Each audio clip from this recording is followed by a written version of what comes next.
I'm Jenny Gage, and this is Life Take 2. Young men don't like taking orders from women. I'm sorry, it's just a fact of life. Education is incredibly feminine in its approach and also in its staffing. 75% of teachers before 8th grade are women. Nothing against women teachers.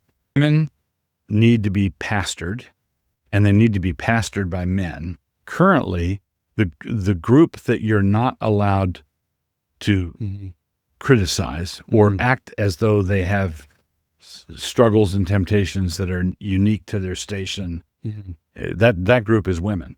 That's our current no-fly zone. Right now, we live in a feminized culture. We live in an effeminate culture. We live in a culture where men have abdicated or been excluded, and all for the sake of the sensibilities.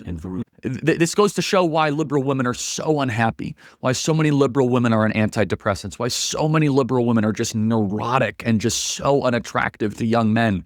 Because their number one thing is fulfilling job and career, then having the money to do things you want, having emotional stability. This hyper narcissistic. Liberal women inherently are incredibly narcissistic. Fulfilling job and career, having money that you want. What's the number one thing for men? Men want children. Hey everybody, I'm Jenny. This is Life Take 2. I know there's a lot of great stuff out there on YouTube. I always appreciate you stopping on one of my videos.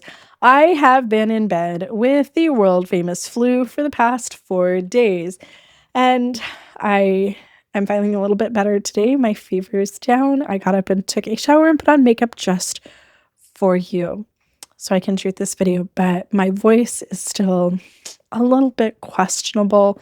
I'm just going to try to power through this because the world ain't stopping, and I can't lay in bed watching it burn. MAGA men are losing their shit, and I think that they genuinely pose a direct threat to women, especially if you fall into that independent, liberal, feminist category like I do. None of this is new to me. I've heard this stuff my whole life out of the mouth of my alt-right boyfriends, my ex-husband, church leaders, my family members, my douchebag uncles. But the conversations that they had around the dinner table at like Sunday dinner at grandma's house are now mainstream, because what used to be isolated to a small fringe group of alt-right Christian nationalists, those guys are now the ones in power, and it's absolutely terrifying. Here's one comment from one of these guys on a post in a MAGA group that I still belong to. He said, "Let's stop arresting men for hitting and physically disciplining women the way they used to be able to back in the day, which kept women in line. Let's reinstitute literally all the other restrictions that every other society in the world before us placed on the sovereignty of women, and literally most of society's issues we're having will be mended." This is a real-life comment from a real-life man that was just placed in a real-life group yesterday. So today I'll be reading more comments like this from these guys online, some of them on my channels directed to me personally.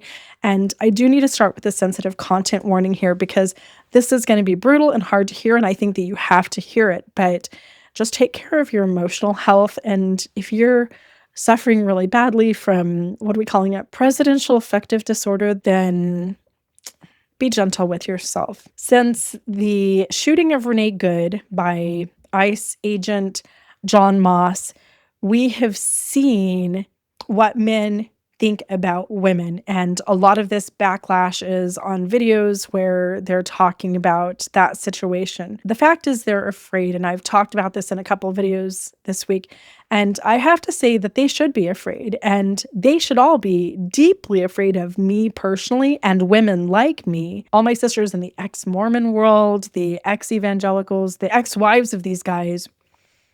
And I'll tell you why. Here's why I am a personal danger to them. I spent my entire life from birth inside the abusive, misogynistic, patriarchal, woman-hating Mormon world. Then Jake got a hold of me when I was a 19-year-old girl, and I spent until age 44 with him. But here's a bit that's a big problem for them. I escaped, and thanks to therapy and books, I'm immune to their gaslighting, their propagandizing, their Darvo and other abuse tactics. That's actually what my trauma and abuse therapist said he was doing when he was working with me towards the end of my 24-year marriage. He said he was narc-proofing me. He was helping me recognize the patterns and be resilient so that I could avoid them. So I am now Donald Trump, Kristi Noem, JD Vance, and MAGA proof, and also immune to all of these other douchebags online. So their shit doesn't work on me. Thank you, Jake and the Mormon Church. Now I'm their worst fucking nightmare. And I'll tell you what, I think that conservative Christian women are the biggest threat to MAGA because we know all their secrets and we had to toughen up and we're still holding a grudge. My therapist actually says that it's healthy for me to hold a grudge because it helps me protect myself and not get sucked back into them. And this is what I'm going to start every video with for the rest of this month, and maybe just as long as these guys are in power. MAGA men hate women. People always want to know why. Well, part of the explanation is just simply their childhoods. You see, for children raised with really rigid gender roles, boys don't play with girls. They date them, they have sex with them, they marry them, but the boys are off doing boy stuff with their dads and the girls are in the house doing girl stuff with their moms. And the two of them from childhood are completely different and they're funneled in completely different directions. They have almost nothing in common. And ironically, you know how Freud talked about envy? Am I allowed to say that on YouTube? I've never used that word before, but you know, their little member. These real men, these MAGA guys, these bros, they are so jealous of us. They are so jealous of women. Jake said our whole entire relationship that he was jealous of me, and that jealousy creates some of the bitterest resentment on the planet. Jake specifically was jealous of me because my role looked a lot easier than his. We'll talk a little bit more about that in just a minute. Also, I was utterly pointless, which is not my fault, but I was not interesting.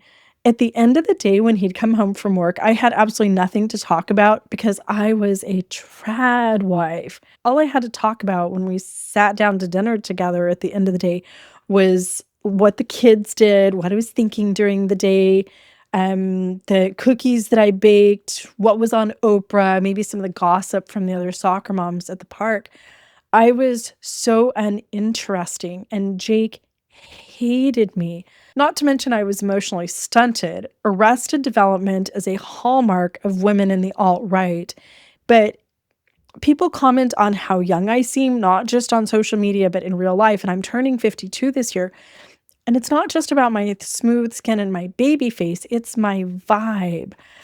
I act young because I was infantilized my entire life. I went from my childhood home to my husband's home, having babies, and then staying home doing whatever my kids were doing. So while Jake was out in the world with adults having a job, I was just living my own childhood on repeat.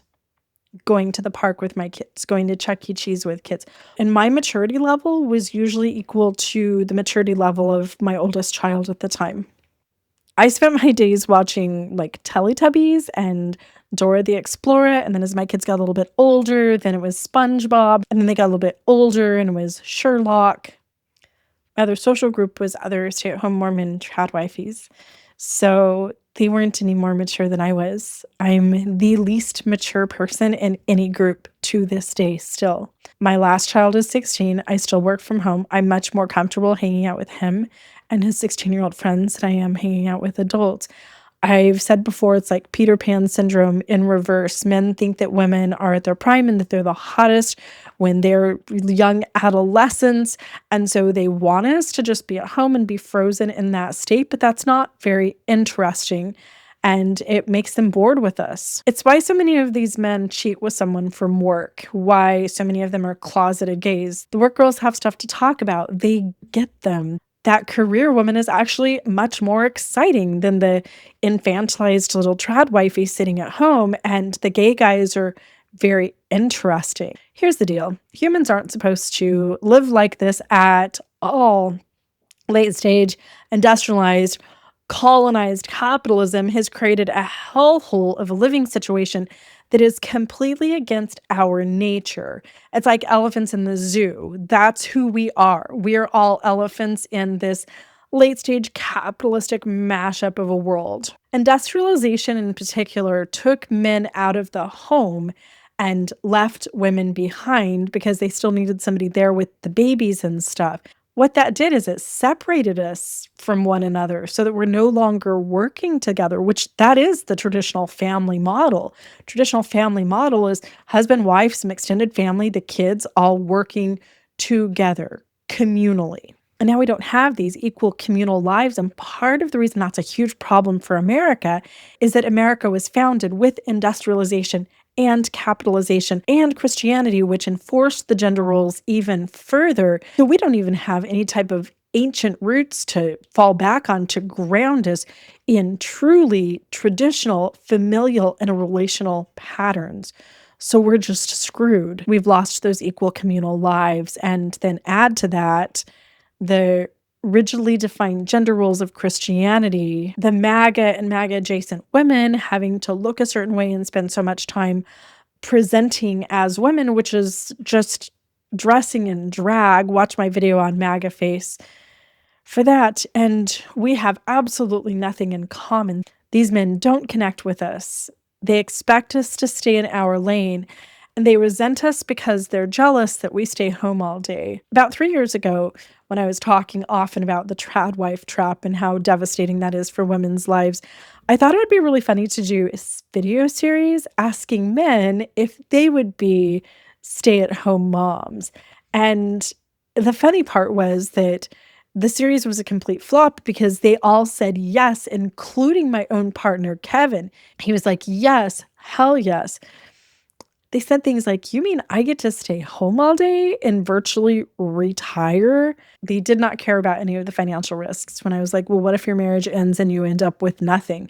They're like, worth it to retire for however long. I'm going to ride that thing as long as it goes. And some of them mentioned that they hate or resent women who complain about being stay-at-home moms. And some of them were even kind of rude to me for asking the questions. I did a Zoom workshop with, I think it was 20 men or so, and a family law attorney 2 years ago. The men all self-declared that they did not pay court-ordered child support and or alimony. I have never in my entire life heard angrier men. That was one of the worst things that I've ever done in my life. As we dove into the motivations for financially abandoning their wives and children, we heard things like, she sat on her ass at home for 10 years while I worked. Things like, she ain't getting my money. One guy said, she can finally grow up, put some big girl panties on, and get out there and support herself. When me and my ex-husband were first married, we had a windshield business and he had a big shop, right? And then eventually the numbers didn't crunch out to keep the shop. It was easier to just do mobile service and have him work from home. We had a nice big home office space. And I will never forget his first day that he worked exclusively from home, like during a work day. And it was, I don't know, 2 or 3 o'clock in the afternoon. I was woken up by him screaming at me over the back of the couch. And he was like, this is what you do in the middle of the day while I'm out working my ass off? You just take a nap? Like the whole sitting around eating bonbons all day type of thing. We had 4 kids under the age of 9. The youngest was a brand new adopted drug baby who did not sleep at night. And I was pregnant. Boy, when that baby took a nap, I took a nap. But I never took a nap again when Jake was home. So this article was posted on a MAGA group that I spy on Facebook. And I'm going to read you the article and then some of the comments that go with it. So brace yourselves, ladies. You might want a glass of nice red wine. Suburban women once organized the local food pantry and donated blood. Now they're chasing federal agents, obstructing justice, screaming into their phones, and calling it resistance. Do these hysterical women think they are being brave or heroic? Who cares? They seek attention at any cost to their children, their community, and to themselves. These ladies do not understand immigration law, federal jurisdiction, warrants, or public safety. All they understand is the intoxicating rush of feeling morally superior in front of a camera as they vomit their emotions on the world's stage. One of the most grotesque parts of this trend is how performative it is. They have been suckered into believing in something they call white privilege. They joke about privilege as if it were a magical shield. The death of Renee Good has been a wake-up call for them. These women get suckered again into waddling the streets and pretending to resist tyranny because they crave belonging. Many of their lives are otherwise empty and go unnoticed. If these women actually wanted to help people, they'd be back at the food pantry and health clinic. But those provide neither social media likes nor sufficient doses of self-aggrandizement. Before we go any further, I'd love to hear from you guys in the comment section what you think about this right here. The thing that hits me so much is many of their lives are otherwise empty and go unnoticed. This coming from the same men who tell us that there is so much meaning and beauty in being wives and mothers and staying home. And I thought that there was.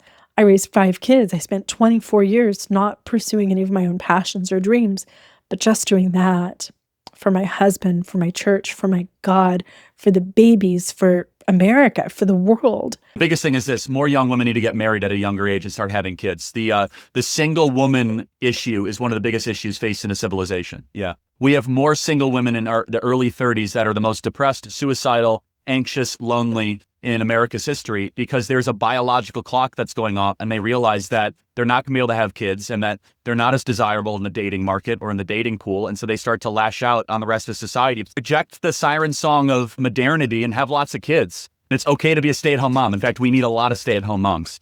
And a lot of women want to be stay-at-home moms. And we have miserable women because we've been shuffling them into a corporate wasteland when in reality, a lot of them don't find a lot of passion or fulfillment in that line of work. And who can blame them? Empty, unnoticed. Here's some of the comments. These protests are not about helping others. They are selfish outbursts, gang activity for liberal white women without familial and moral concerns. Just a note for any of you MAGA men out there, I would prefer to be called a liberalette now. I like it. It's kind of catchy. For decades, I've said the problem is that little boys don't play with dolls.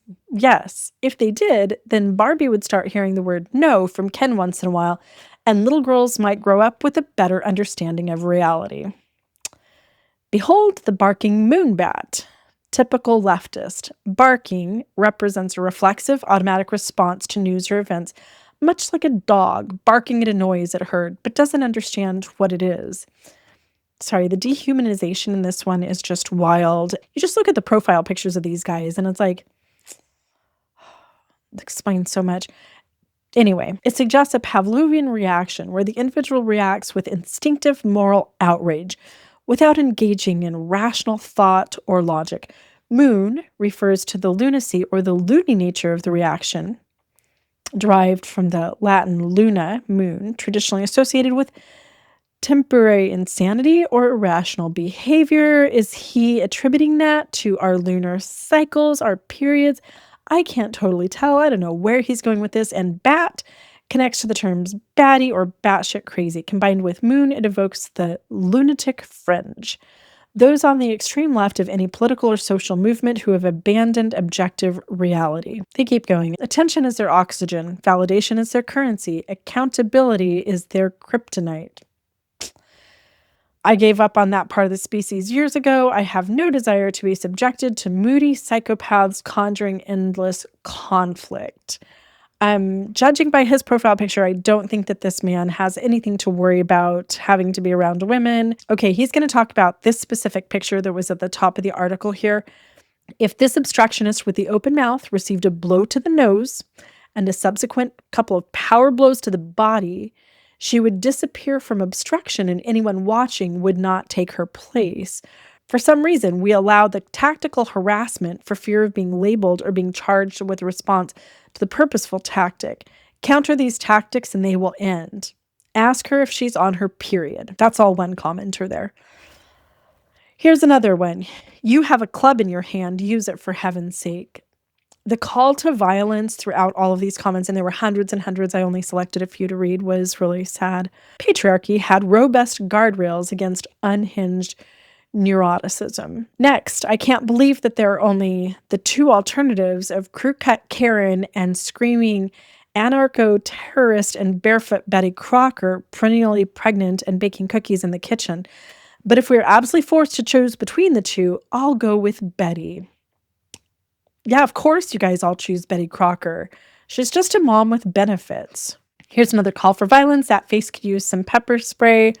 Next guy says it's true. And sadly, we have infantilized women to the point that so many of them still act like children well into adulthood. Again, I don't know how I could not have acted like a child when I was never allowed to leave my childhood. My dad handed me over to my husband while I was still a child so that he could finish raising me. On one of my personal posts, somebody wrote, Jenny Gage, the last thing one would expect a liberal feminist woman to be is an internet troll. But here we are. I guess no amount of ideological washing can correct a truly awful and disgusting personality. This is the reality that I faced every day of my life living in this alt-right, prepping, Christian nationalist, white supremacist, Mormon, patriarchal power structure. And this is a society that as a nation and really as a globe, we are all thrown into right now. And again, let's get back to the basics of what has led to this. Our societal structure with the hierarchy that we've been given, men at the top and women as sexy house servants, it is destroying us, and it's especially corroding our interpersonal relationships with the opposite sex. The patriarchy has made male-female relationships intolerable. Here's the solution. We go full scorched earth on this patriarchy. Protests like what's happening in Minnesota right now, they are politically necessary right now, but don't stop there by any means. Read my Substack article, How to Fuck the Patriarchy, and memorize it and start living it. By the way, I have lifted all paywalls on all of my Substack articles for the first time in the history of me writing on Substack. If you'd like to do a paid membership, just to give me a little support, of course, that's always appreciated, but you can read everything that I write for free. So go over there and read that. What we delusional wine moms, us liberalettes, are engaged in right now would terrify them. We are working on the redistribution of power so we can build a society that actually fits our species biologically, evolutionarily, psychologically, sociologically, and emotionally. We liberalettes are tearing down the by men for men system brick by brick with our bare hands. Because what's in these comments that I just read to you is not okay. And let me tell you, the deconstruction of the patriarchy is working in other places. It's worked in Finland and some of the Scandinavian countries. Boys are being held more. Girls are being given more leadership opportunities and engaging in sparring during the school day, literally with little sticks. They're going into a classroom and sparring with one another. Our 4B sisters in South Korea are succeeding. Women's lives are improving, even in that strict Confucius society. Our Black sisters in America are generations ahead of us, white girls with tight female connections, self-reliant women, communities where women support women. Meanwhile, our white privilege made proximity to male power more beneficial to us than fighting for our own power. I lived this myself my whole life. My pretty face and soft voice and all of my cooking skills and everything gave me the soft life of my dreams, and that did not work out. I was abused and I ended up homeless and destitute after 24 years when he abandoned our family. A man is not a plan. Fuck them all to hell. I want to end on this. My favorite comment from all of these, of course, was that Jenny Gage, the last thing one would expect a liberal feminist woman to be, is an internet troll, but here we are. None of them expect us to be informed. None of them expect us to buck a system that they think benefits us more than it ever benefited them. None of them are expecting a nationwide walkout of their wives and their girlfriends and their baby mamas. And they're not expecting to be trolled. And they're not expecting us to walk out of their businesses and go support the by women for women businesses. They're not expecting us to vote in unprecedented numbers. They're not expecting us to run for office in unprecedented numbers. They're not expecting us to teach our daughters to be narc-proof. They want us to go back to the food pantry. They want us to go back to volunteering for the Red Cross. They want us to go back to the kitchens and the bedrooms and the back seats of the cars. And we are not going to do it. I think one of the biggest problems that we have right now is the lack of understanding of who these men are and what they actually want. Because if you are a nice liberal woman who's been raised outside of the community that I came from, then you're already surrounded by the good guys. You're surrounded by the nice ones. You don't know firsthand what these MAGA boys are all about. Donald Trump, Jeffrey Epstein, there's all these guys that I could lump into one category right now. These are not the anomalies. They are not the exceptions. This is who they are. Believe me when I say that none of you want to live the life that I lived. It almost broke me. It did break me. I don't want my daughters going back there. I don't want my nieces going back there. I don't want you going back there. It's time we end this. Keep pushing. I will be hanging out in the comments to hear what you think. Also, let me know what you think of the name Liberalettes. I made that up myself. I absolutely love it. Kevin has mixed emotions about it, but I think every man thinks it's stupid, and that's why I love it so much. And make sure to grab yourself a Patriarchy Sucks hoodie from my shop. That link will be in the description too. Have a great day, guys. Bye. Mwah.